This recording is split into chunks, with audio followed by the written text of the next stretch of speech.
what do you think of this one, dear? Doesn't it look darling with all the ruffles and lace and the little pearls? Isn't it simply marvelous? You're not even looking! Ugh. Don't you want me to look nice for our wedding? The dress is more for your aesthetic pleasure than mine, after all. I want to look nice for you. Is that a crime? Well, yes, of course I know we're not getting married. It's hardly the season for it, after all, but isn't it fun to pretend? Fun to imagine? The day we began dating, I told you I'd love you until the end of time itself. And that statement was acknowledged by you. And that's how our wonderful relationship began, but a wedding! A wedding is just like that first day we spent together.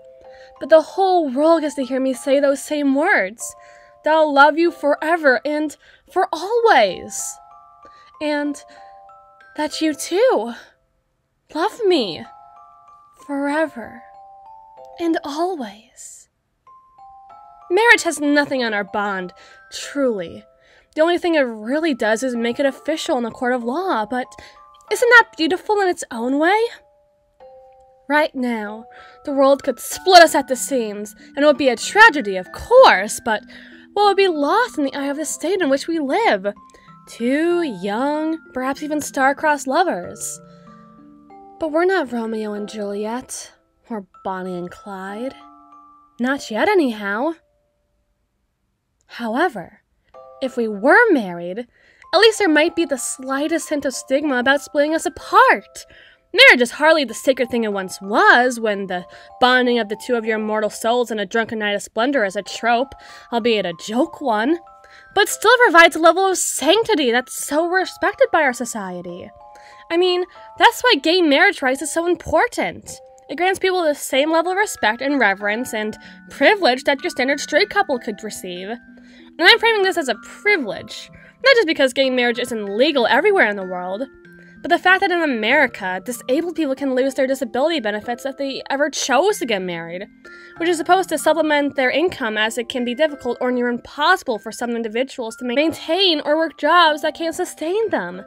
Even if they just play marriage, like referring to their significant other as their husband or wife or spouse around friends and family, if the government finds out about it, they can and will remove those benefits, which can put those people in grave danger, and that sucks! It sucks a lot!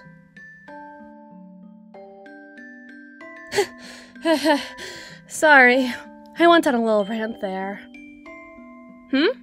Why do I know all that stuff? Well,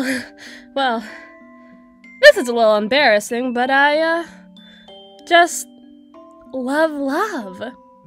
I love reading love stories, and I love weddings, and, well, I love you. Obviously. It just makes me all warm and fuzzy inside when I think about it. And I want to feel like that always.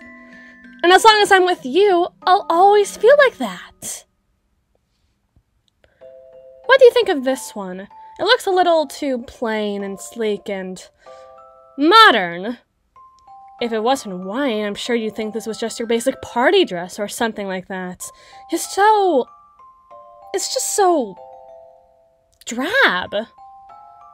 Look, the rites of marriage can be recited by anybody, at any time, at any social station, except for that stuff I mentioned earlier.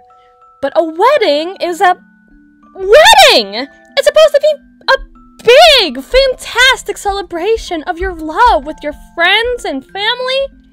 It's supposed to be ostentatious. How else will the rest of the world know you love each other if it isn't? Oh, I'm just getting excited thinking about it. Imagine a wedding held in the butterfly wing of the Natural History Museum, with sunlight streaming in through the greenhouse roof, flowers of every color imaginable around us, dripping of a morning dew, butterflies flitting through the air. It's a divine vision, isn't it? I walked down the aisle in my ball gown, with a train filled with rose petals, and the ring bearer hands us our 2 diamond rings, bought secondhand, of course, and Of course you're getting a diamond ring. You think you don't deserve the chance to shine? The idea that the sun I revolve around would be so dim is absurd to me. The only reason that we aren't picking out your wedding clothes is because I haven't decided if you're going to be wearing a suit or a dress. Once I figure that out, it's going to be... Yes, the rings have to be spelt secondhand. The diamond mining industry is highly unethical. Please try not to get distracted, beloved. That's where I draw the line? Oh, sweetheart. Angel. Baby. There are no lines that can't be crossed in the name of love. This is a line I won't cross in the name of pageantry. Presentation. There's a difference. Besides, I think that gives him a little extra kick of good luck. Think about it. Wearing the rings that once recited on a married couple from the day they wed till the day they both died? Think about how much love must be contained within them. It's like the love that can be found in an old stuffed animal, but channeling pure eros instead of agape. The love one has for all mankind, focused on a single individual. I think there's something quite kind about that. Something very kind. And besides, even if those rings weren't found in the most ideal of circumstances, then we can be the ones who can bring them to their final resting place, so to speak. We can fulfill the love these rings were never able to sustain before. We have that kind of love. I know it's so. We have to. We will. We do. You promised me on that day that we do have that love. Do you love me? Or do you just love the ecstasy that comes from being alive and cheating death that I'm able to give to you? There's a correct answer to this question, but I cannot give it to you. We've been together every day for almost 2 years. You can't tell me that you haven't been able to find deep within yourself the capacity you have not just to like me, but to love me. Love me wholeheartedly, the same way I love every piece of you. This one seems nice. What do you think? Care to zip me up?